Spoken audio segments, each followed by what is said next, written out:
कहानी है इन दोनों भाइयों की। ये जो बड़ा भाई होता है अपने छोटे भाई के लिए एक नाव बना रहा होता है, क्योंकि जो छोटा भाई होता है उसे बारिश में खेलना काफी ज्यादा पसंद होता है। बड़ा भाई अपने छोटे भाई को नाव बना के देता है और उसे बोलता है कि तुम जाओ और बाहर खेल लो। उसका छोटा भाई भी आराम से खेल रहा होता है, तभी जो उसकी नाव होती है नाली के अंदर चली जाती है।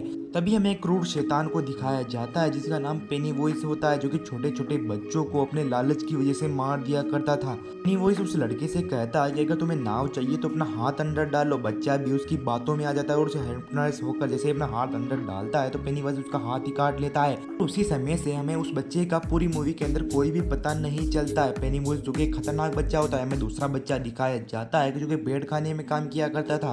वहाँ पर जो उसके पिता होते हैं उसे एक भेड़ को शूट करने के लिए कह रहे होते हैं, मगर वो उस काम उससे नहीं होता क्योंकि वो अच्छे दिल का होता है। मगर उसके पिता जो कि इस काम को आसानी से कर लेते हैं। बाद में सीन चेंज होता है और हम कॉलेज में चले जाते हैं जहाँ पर ये लड़की होती है जिसके क्लासमेट्स जो कि इसे काफी ज्यादा परेशान करते हैं। समर वेकेशन की वजह से सभी बच्चे एंजॉय कर रहे होते हैं। अभी हमें एक ही औरत दिखाई जाती है जिसके बच्चे को पेनी वॉइस ने मार डाला था। हमें दिखाया जाता है कि वो उसके बच्चे को ढूंढने के लिए स्कूल में आई होती है। हमें एक गंदा लड़का भी दिखाया जाता है जो कि बच्चों को परेशान किया करता था सिर्फ अपने मजे के लिए, और उसका स्वभाव कुछ भी अच्छा नहीं था। ये लड़का जो कि काफी ज्यादा डिप्रेशन में होता है क्योंकि जो इसका छोटा भाई होता है गुम चुका होता है। ये अपने घर पे जाता है मगर इसके पिता कहते हैं कि तुम इसे छोड़ दो, तुम्हारा छोटा भाई मर चुका है, वो बिल्कुल भी जिंदा नहीं है। मगर जो लड़का होता है उसे अपने मन में उम्मीद होती है कि जो मेरा छोटा भाई है वो जिंदा है, जिसकी वजह से उसे ढूंढने के लिए उस टर्टल के अंदर जाता है। अपने पिता से कहता है जो टर्टल है उसके एंडिंग में मेरा भाई जरूर हो सकता है, क्योंकि जो उस टाइम पे बारिश हो रही होती है उसे लगता है कि वो टर्टल के अंदर चला गया है। तभी हमें वो लड़का दिखाया जाता है जो कि भेड़ खाने में काम किया करता था। उसका जो भेड़ खाने का दरवाजा होता है उसे अजीब अजीब आवाजें आती थी और जो पेरीवाइज होता है उसका शैडो भी दिखाई दिया करता था। वहाँ पर अलग अलग आवाजों के साथ साथ हाथ भी बाहर निकाले करते थे और वो एकदम से वो दरवाजा खुल जाता है और उसके अंदर कुछ भी नहीं होता था। एक दिन जैसे ही पेरीवाइज उसके ऊपर हमला करने लगता है वो लड़का काफी ज्यादा हैरान हो जाता है, अपनी मौत को देख रहा होता है। तभी जो गंदे लड़के होते हैं वहाँ पर आ जाते हैं और उसका मजा उड़ाकर चले जाते हैं। अगर इस वजह से वो बच चुके होते हैं। हमें दिखाया जाता है कि एक लड़का जो कि अकेला ही रहा करता था, जिसे अलग अलग शेडो दिखाए जाते थे जो कि पेरीवाइज ही दिखाया करता था, क्योंकि वो जो लोगों के डर से खेला करता था। वो लोगों को सिर्फ ऐसी तस्वीरें दिखाता था जिससे वो डरते हैं, उसके डर की वजह से वो उन्हें मार डाला करता था। जो नहीं डरता वो ही साम्राज्य का जीत सकता था। अभी हमें दिखाया जाता है कि एक मोटा लड़का जो कि लाइब्रेरी में पढ़ रहा होता है, जो कि पेरीवाइज की कहानियां पढ़ रहा होता है और स्टोरीज पढ़ रहा होता है कैसे पेरीवाइज लोगों को मार रहा है। पेरीवाइज की कहानियां पढ़ने की वजह से इसकी जान खतरे में आ चुकी थी, क्योंकि इसे पता चल चुका था कि पेरीवाइज को हम कैसे काबू में कर सकते हैं। इसलिए पेरीवाइज इसे मारने की कोशिश करता है। पेरीवाइज का पहला काम था कि लोगों को हिप्नोटाइज करना, वो भी इसी काम को करता है। एक लाल गुब्बारा जैसे ही उड़ रहा होता है जिसे देखकर ये हिप्नोटाइज हो जाता है और उसके पीछे पीछे चल देता है। अगर अभी से पता चल चुका था कि जो पेरीवॉइस है वो ऐसे ही हिप्नोटाइज करता है जिससे वो रुक जाता है, मगर तभी उसे पता चलता है कि वो नीचे की तरफ जा रहा होता है, पूरी तरीके से हिप्नोटाइज हो चुका होता है। तभी यहाँ पे दरवाजा खुला होता है, वो जिसे अंदर जाता है तो एक आधा सिर कटा आदमी जो कि उसके पीछे पीछे दौड़ रहा होता है, वो बचने के लिए अपनी पूरी जान लगा देता है और बचकर निकल जाता है। जैसे वहां से निकलता है तो उसकी जान बिल्कुल हलक में आ चुकी थी। तभी जो गंदे लड़के होते हैं उसे पकड़ लेते हैं। जो उनका लीडर है उनके साथ में बहुत बड़ी बदसलूकी करता है, उसको काफी परेशान करते हैं और उसके पेट पर अच भी निकाल देते हैं जिससे उसे खून आने लग जाते हैं। तभी एक गाड़ी जाती है जिसको वो कहते हैं कि हेल्प, मगर उसकी मदद वो नहीं करते। तभी उसे पता चलता है कि वो जो गाड़ी होती है पेरीवाइज की होती है, क्योंकि उसके अंदर जो कि एक गुब्बारा होता है। हमें दिखाया जाता है कि जो उस लड़के को काफी ज्यादा परेशान कर रहे होते हैं और पूरी गाड़ी जो कि पेरीवाइज के कब्जे में होती है। तभी जो लड़का होता है बच जाता है। जैसे वो बचता है तो गंदे लड़के उसका पीछा करते हैं। तभी हमें दिखाया जाता है कि जो मूवी की स्टार्टिंग में जो लड़का था उसका बड़ा भाई जो कि उसे ढूंढने के लिए वहां पर टटल के पास में चला जा चुका है, वो सभी अंदर जाने की कोशिश कर रहे होते हैं। तभी उसे एक और लड़के का जूता दिखाई देता है। सभी काफी ज्यादा दुखी हो चुके होते हैं। हमें लगता है कि ये क्या होगा। इसके बाद में हम देखते हैं कि तभी उन्हें वो मोटा लड़का जो कि वहाँ पर दिखाई देता है और उन्हें पेरीवॉइस की बातें बताता है। उनकी बात सुनकर चले जाते हैं, मगर एक लड़का जो कि वहीं पे फंस चुका होता है जिसे पेरीवॉइस देख लेता है और उसे बेरहम मौत दे देता है। क्योंकि जानने के लिए पार्ट 2 कमेंट करो।